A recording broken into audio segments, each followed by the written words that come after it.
அனைவருக்கும் வணக்கம். இப்போ நம்ம இந்த முருங்கைக்கீரை இருக்குது பார்த்தீங்களா, இதை வச்சு நம்ம பருப்பு ரசம், முருங்கைக்கீரை ரசம் பண்ண போகிறோம். இவ்வளோ கீரையும் போட போகிறதில்ல, நம்ம இந்த மாதிரி கொழுந்தாக எடுத்துக்கிட்டு இந்த அளவுக்கு வரும் ரசம் வைக்கிறதுக்கு. இந்த உருவிட்டு நான் உங்களுக்கு ரசம் எப்படி வைக்கிறதுன்னு காட்டுறேன். இந்த மாதிரி கொழுந்து கீரையாக இந்த மாதிரி முருங்கைக்கீரை இதை உருவிட்டு ரசம் எப்படி பருப்பு ரசம் எப்படி வைக்கிறதுன்னு நான் காட்டுறேன். கீரை ரசம், பருப்பு ரசம் வைக்கிறதுக்கு நம்ம ஒரு ரசப்பொடி பண்ணிக்குவோம். ரசப்பொடி பண்ணுறதுக்கு இந்த மாதிரி ஃபேனை நல்லா காய வச்சுக்கிட்டு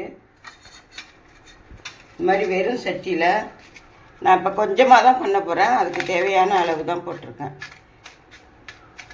கொஞ்சமாக தான் பண்ண போகிறேன். அதனால் இந்த மிளகாயை வறுத்துக்கலாம்.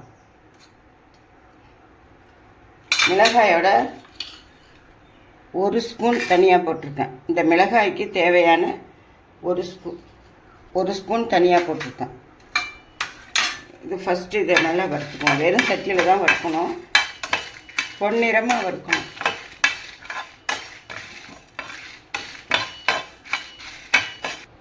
மிளகாய் சூடு ஏறிடுச்சு. நம்ம இதுலேயே இந்த மிளகாய்க்கு தேவையான 2 ஸ்பூன் துவரம்பருப்பு போட்டுக்கலாம். இன்னும் கொஞ்சம் கூட போட்டுக்கலாம், வாசனையாக இருக்கும்.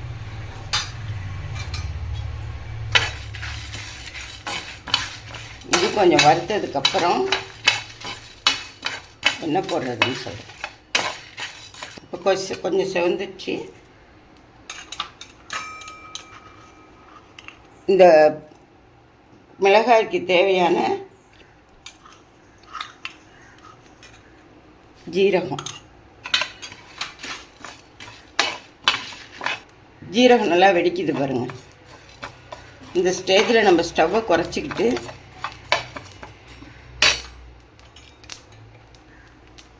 இதுக்கு தேவையான ஒரு அரை ஸ்பூன் வெந்தயம் இதில் போட்டுக்கலாம். வாசனையாக இருக்கும் ரசப்பொடி.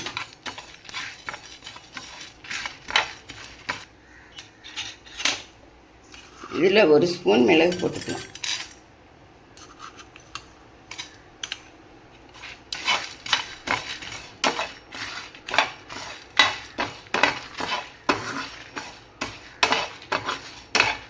நல்லா வெடிக்குது பாருங்கள். இப்போ நம்ம அடுப்பை நிறுத்திட்டு கொஞ்சோண்டு கருவேப்பிலை, ஏன்னா நம்ம ரசத்தில் கருவேப்பிலை போடுவோம், சும்மா கொஞ்சோண்டு வாசனைக்காக போட்டால் போதும்.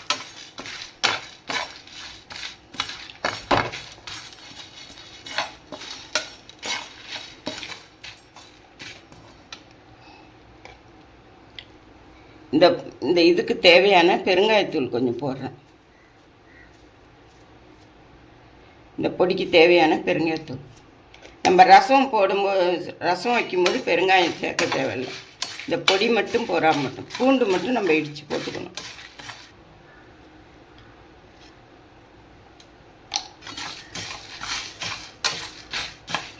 நீங்கள் மஞ்சள், விரலி மஞ்சள் இருந்தால் கூட இதில் போட்டுக்கலாம். ஆனால் மிக்ஸி, ஒவ்வொருத்தவங்க வீட்டில் மிக்ஸி எப்படி இருக்குன்னு தெரியாது, அதனால் நான் மஞ்சத்தூளே போட்டேன்.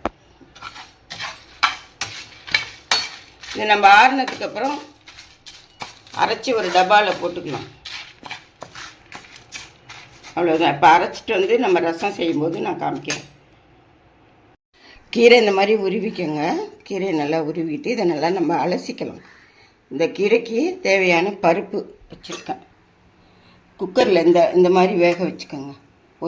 நான் ஒரு டம்ளர் வச்சுருக்கேன். இந்த கப்பால் ஒரு கம்பு முழுசாக அப்படியே போட்டு ஒரு கப்பு வச்சுருக்கேன். உங்களுக்கு இன்னும் தேவைப்பட்டால் நிறையா வச்சுக்கோங்க. நம்ம இந்த பருப்பை வச்சு இந்த கீரையை வச்சு தான் ஒரு ரசம் பண்ண போகிறோம். அதுக்கு அந்த பருப்பு அந்த கீரைக்கு தேவையான 1 கிலோ ரசம் வைக்கிறதுக்கு இந்த அளவுக்கு ஒரு எலுமிச்சம்பழம் அளவுக்கு புளி ஊற வச்சுக்கோங்க. இந்த அளவுக்கு புளி ஊற வச்சா போகிறோம். தக்காளி ஒரு 3 தக்காளி, இந்த மாதிரி தக்காளி சின்ன சின்னதாக இருந்தால் கூட போகிறோம். பெருசாக இருந்தால் 2 போட்டுக்கோங்க. வேக வச்சுருக்கேன் இந்த தக்காளியை. நான் எப்போதும் ரசத்துக்கு 1 தக்காளி 2 தக்காளி தான் போடுவேன். இது கீரை ரசங்கிறதுனால புளி கம்மி பண்ணிக்கிட்டு தக்காளி கொஞ்சம் கூட போடுறேன். நம்ம இப்போ கீரை அலசிட்டு வந்துட்டு நம்ம எப்படி ரசம் வைக்கிறதுன்னு பார்ப்போம்.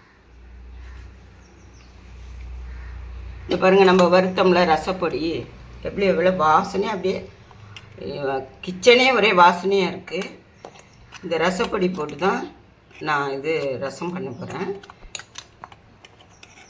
நீங்கள் இதே மாதிரி செஞ்சு வச்சுக்கோங்க. இது மாதிரி கொஞ்சமாகவே செஞ்சு வச்சுக்கிட்டா போகிறோம், ரொம்ப கூட செய்ய தேவையில்லை. இது ஒரு வாரத்துக்கு நம்ம எப்போ ரசம் வைக்கிறோமோ ஒரு 2-3 வாட்டி ரசம் வச்சோம்னா இது ஒரு 4, அதுக்கப்புறம் புதுசாக கொஞ்சமாக அரைச்சிக்கலாம். புதுசாக அரைச்சி போட்டிங்கன்னா வாசனையாக இருக்கும்.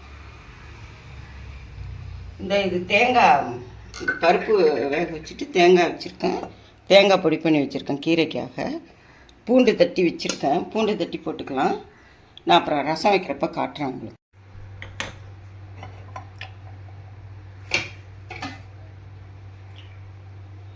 இந்த பருப்பில் நம்ம ஒரு டம்ளர் தண்ணி சேர்த்துக்கிட்டு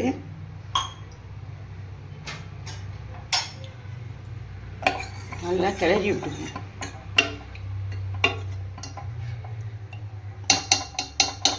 கிளறி விட்டு சூடு வந்ததுக்கப்புறம் நம்ம அலசி வச்சுருக்க முருங்கைக்கீரையை வச்சு வேக விடணும். நல்லா வெந்ததுக்கப்புறம் நம்ம அந்த தண்ணியை எடுத்து ரசத்தில் ஊற்றணும். இது ஒரு கொதி வரட்டும், அதுக்குள்ளே நம்ம ரசம் ரெடி பண்ணிக்கலாம்.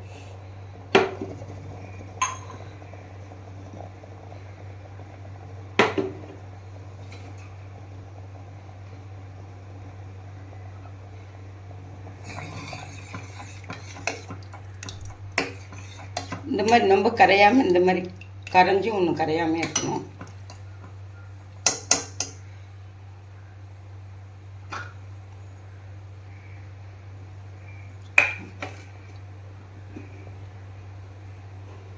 நம்ம இப்போ ரசம் ரெடி பண்ணிக்கலாம். தக்காளியை ஃபஸ்ட்டு கரைச்சி விட்டுக்குவோம். நம்ம வேக வச்சு கரைச்சி விட்டுக்கலாம்.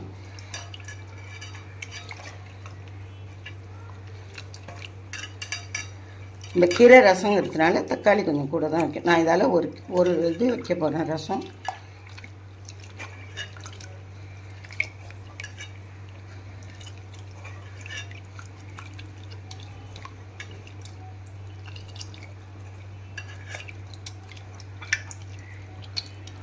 இது மாதிரி நல்லா கரைச்சி விட்டுக்கிட்டு இது கொஞ்சம் இருக்கட்டும், கொஞ்சம் போட்டு.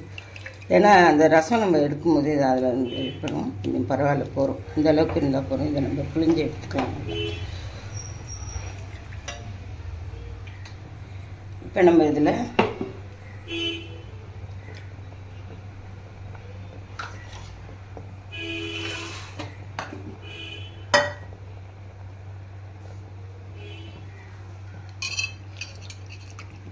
புளி சேர்த்துக்கலாம்.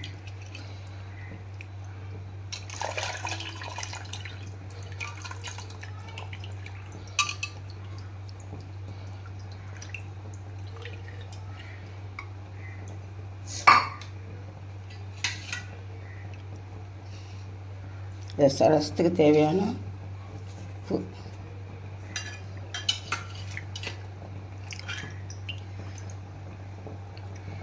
ரசத்துக்கு தேவையான பூண்டு இப்படி நல்லா தட்டி தோலாலே போடலாம், ஒன்றும் பிரச்சனை இல்லை.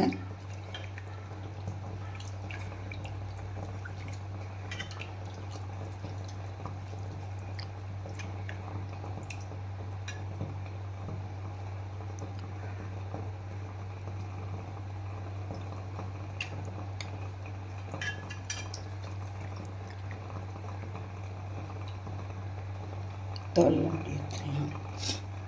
இப்போ நம்ம இதில் வந்து இது மாதிரி வேகும்போது நம்ம கீரையை வச்சுக்கலாம். கீரையை வேக வச்சுக்கணும்.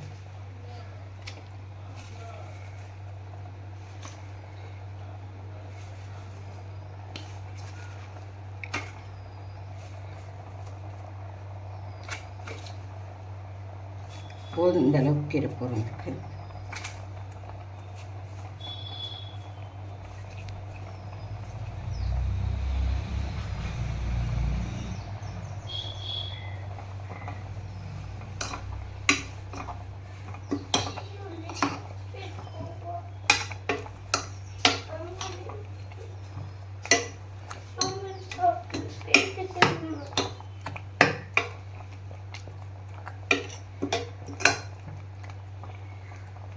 இன்னும் பருப்பு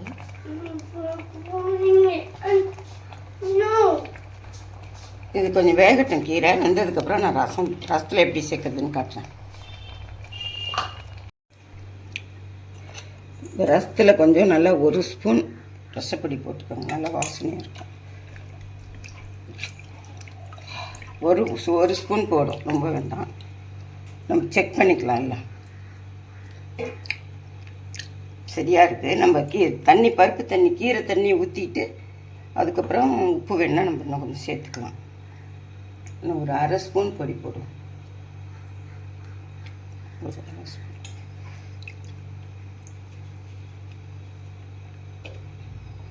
இந்த ரசம் கொஞ்சம் திக்காக இருக்கும்.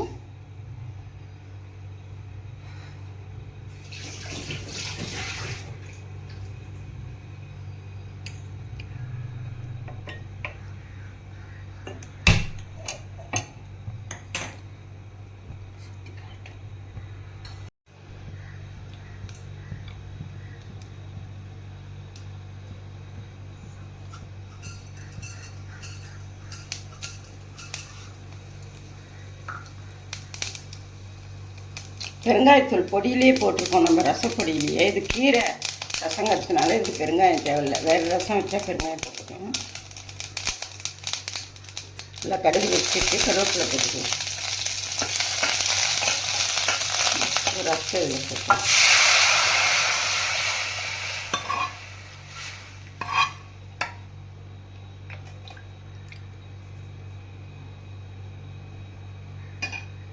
ரசம் பொங்கட்டும், லைட்டாக பொங்கி வரட்டும்.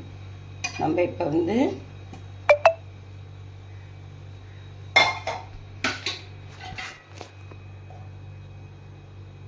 கீரை இந்த கீரை வேக வச்சுருக்கோம்ல, இந்த மாதிரி வெந்துருச்சு பாருங்கள். நல்லா கலக்கி விட்டுட்டு நம்ம என்ன பண்ணோம்,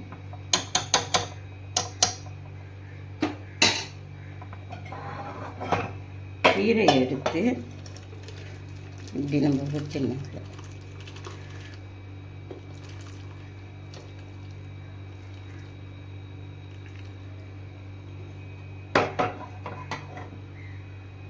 இந்த தண்ணி பூரா இதில் வடியணும். பருப்பு தண்ணி எல்லாம் இதில் வடிஞ்சதுக்கப்புறம் நம்ம கீரையை தாளித்து சாம்பார் மாதிரி தாளிச்சிக்கலாம். தேங்காயெல்லாம் போட்டு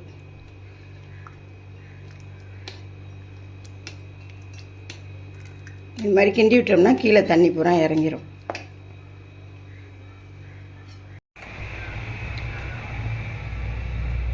இது பாருங்கள், ரசம் இது மாதிரி பொங்கி வரணும். சிம்லேயே வச்சாதான் ரசம் நல்லாயிருக்கும். இல்லை பெருசாக வச்சா கடுத்துக்கிட்டு சிம்மில் வச்சு இந்த மாதிரி பொங்கி வரும்போது நம்ம இந்த மாதிரி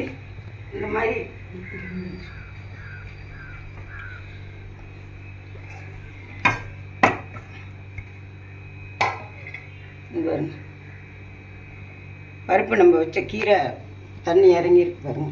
நம்ம தண்ணி இறங்கலைன்னா இந்த மாதிரி ஒரு கரண்டியை வச்சு நம்ம இப்படி இது பண்ணோம்னா தண்ணி இறங்கிடும். கொஞ்சம் தண்ணியை சேர்த்து இதில் கீரையில் ஊற்றி இது மாதிரி பண்ணிங்கன்னா தண்ணி இறங்கிடும் நல்லா. பருப்பு தண்ணி பாருங்கள் இறங்குது பாருங்கள், இந்த மாதிரி இறங்கிடும். இன்னும் கொஞ்சம் பெரிய ஓட்டையாக இருந்தால் கூட போட்டுக்கலாம் நீங்கள். இதை நம்ம எடுத்துட்டு இந்த கீரையை நம்ம சமைக்க போகிறோம். இந்த பருப்பு தண்ணியில் இந்த ரசத்தை சேர்த்துற வேண்டியது. இந்த மாதிரி கொதிக்க வச்சா போகிறோம்.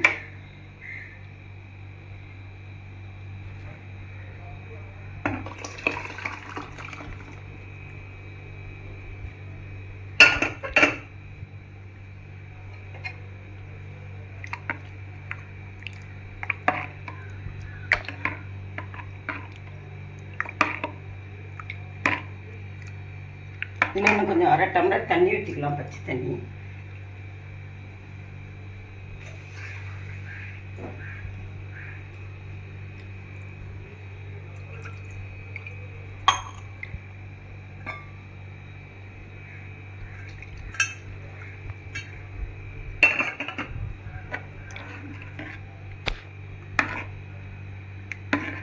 பாருங்க, கீரை ரசம், பருப்பு கீரை, முருங்கைக்கீரை பருப்பு ரசம்.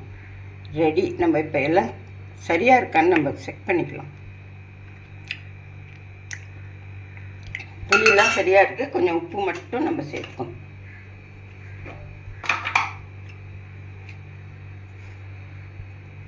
நம்ம போட்டது எல்லாம் சரியாக இருக்குது. வாசனை அப்படியே கமகமான கிச்சனே இருக்குது. நீங்கள் இதில் கொஞ்சம் உங்களுக்கு பிடிச்சா தேங்காய் பால் சேர்த்துக்கோங்க. நான் தேங்காய் பால் சேர்க்குறேன்.